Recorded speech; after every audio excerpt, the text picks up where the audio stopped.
is which language to begin for AR development? Yeah. So a lot of the tooling these days is based. Well, let me use it, phrase it a little bit differently. And so, what we're doing in the end is 3D application development, right? We're building 3D games or 3D applications, and there are so-called 3D game engines or engines in short. And the two major ones are Unity and Unreal. And most of the stuff you have seen was built with Unity.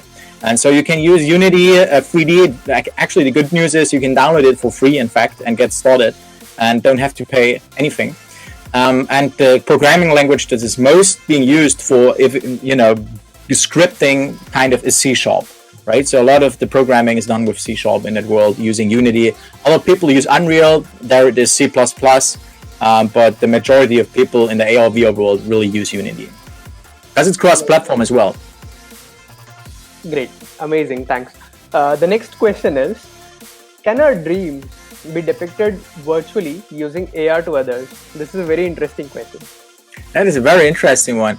Well, there are the brain-computer interfaces also being developed. You might have seen them before, right? There are like pieces where you can put them on like a little headband, and they can sense what you're thinking. Of course, super early, but give it 10 more years, and then we might have that integrated in here, right? You don't even have to do any gesture or anything like that. It just knows what you're about to do.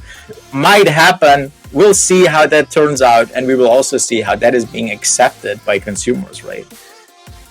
Amazing. I had just seen this particular concept in a cartoon, which is very famous in India, called Doraemon, and I've seen that using one of his gadgets. So I'd be excited to see this in real life. Third is out of a topic question. Can we see Jarvis before we die? Yeah, probably. Maybe not all of the features, but most of them, I guess. Great, okay. And good question again.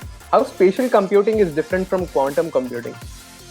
Yeah, that's a whole different. Like, spatial computing is really, like I mentioned, defined by using sensor data of the devices and sensing the world around us. So again, mobile phones with the camera, you run the camera frames through the kind of processing with AI computer vision, and it will tell you, what kind of objects you have around you. Or like sophisticated devices like the head-mounted device, like the HoloLens, you see again all these sensors here, right?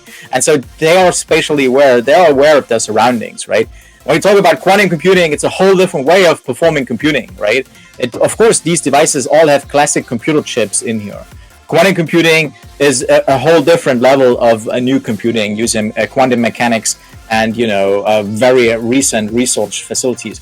Of course, at some point it will probably all be combined in the end, right? But that takes many more years, few more decades until we have small enough quantum computers. If you look at the quantum computers they have at the research facilities, these are rooms. Like this is like back in the 50s, 60s, where they had these large-scale computing with classical computing, where they filled a whole like hallway or room just with computing power, which we actually now have in our pockets with smartphones, same amount of computing power, right?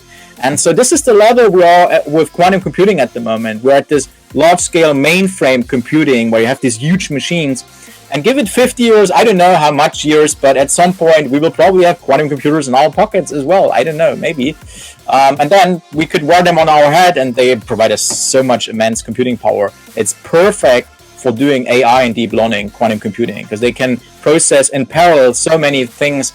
And that's just, in the end, how AI and deep learning can be computed much more efficient. And in the end, who knows? Maybe our own human brain is actually a quantum computer. They don't even know that yet. Absolutely. Very well said. Last two questions. So the question comes in from Harsh. Rene, what will happen to the video conferencing industry if VR AR industry becomes affordable to the customers in future? Maybe like in next 4 to 5 years. Yeah. Like I mentioned, if you have, actually I'm using a Kinect here as my camera right now. It's providing me good camera quality. But if you have one of these 3D cameras, of course, there's a little bit of a barrier like I showed you. You need a little bit of a setup if you want to do this kind of 3D streaming, right? You need a powerful PC, you need a 3D camera, you need probably one of these devices to see 3D. But maybe 5 years, we will have these kind of 3D displays that I've shown you, right? The kind of looking glass display, and you don't need to have to wear any special glasses. You just look at the screen, see the other person in 3D streaming, and we might not even need a 3D camera anymore. I've shown you the little computer vision snippet where it just takes a single photo and generates a 3D model out of that. It's just like mind-boggling. And that progress is happening so fast. Like every few years we see new iterations. And I can tell you the only prediction I'm typically wrong with, I did not expect this immense progress with AI deep learning 5 years ago, which we have already these days. And so in 5 years, we might just have consumer 3D video conferencing available. Amazing. Yeah. So the last question is, so since we've all seen the surface lens, since we have seen that it's actually, very thin and it contains so much data. Where is the data being stored in AR/VR glasses? It's breaking up. And how the industry is ready for... Punit, can you repeat the question? Because it's breaking up. The audio is breaking up from your end. Sure. Is it better now? Yes.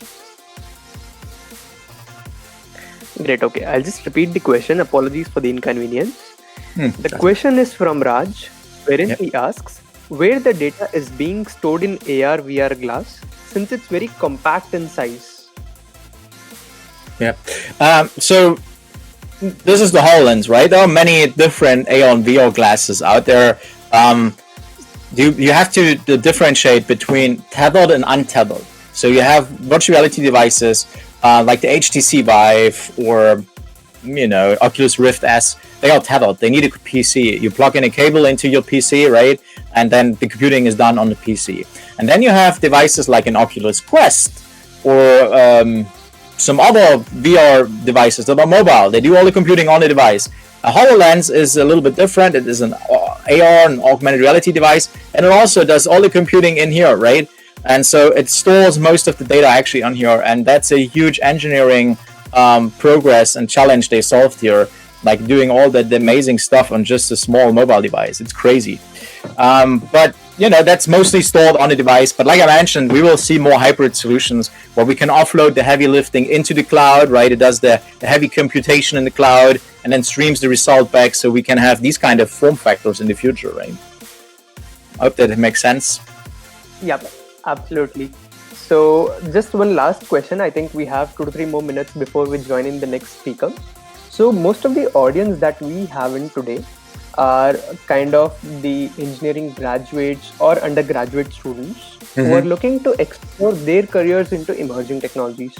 So what, according to you, would be a learning pathway for these students who can, start their journey on AR/VR right from the scratch and can excel up themselves to a stage wherein they can be employable or they can, create sophisticated products? Yeah, definitely. So if you're a student, make sure you attend all the math classes, like linear algebra, and make sure you attend computer graphics classes and all of that kind of stuff. So that is very relevant for AR and VR, but also math. I mean, I mentioned math, not just for VR and AR, but also for, of course, AI, deep learning, and quantum computing. All of these high-rise topics are, of course, basically a lot of based on math, advanced mathematics. And so, focus on that first of all. And if you're good with it, then, take some little samples, play around with them. You have most of that freely available. Like I mentioned, you can use Unity as a tooling that everyone is basically using in the industry. Play around with it for free. And you can also use AR and VR tools like, your own smartphone, for example, to build for this platform. You have AR Core available for free. So explore, play around with it, contribute back to open source projects, start blogging, that kind of stuff. And that really helped me to, become knowledgeable in that space as well. And, share your knowledge in the end. This is the best way to learn, is basically you prepare yourself to share the knowledge. And then, below in Reply, we actually have a couple of offices. So quick plug here. We have a couple of offices around the globe. And one of the offices we have is in Kochi in Kerala. And so if you're interested in that, we are also constantly hiring in Kochi and Kerala, as well as across all the other locations in the US, Germany, and so on and so forth, right? Amazing. Yeah, that would be helpful for students. So guys, if you're looking for any internships or any, full-time offers, you definitely can connect in with Rene, share your project work with them, share your work with him, and they definitely would be taking that edge. Thank you, Rene. Thanks for joining. It was a phenomenal session, and thank you for your knowledge.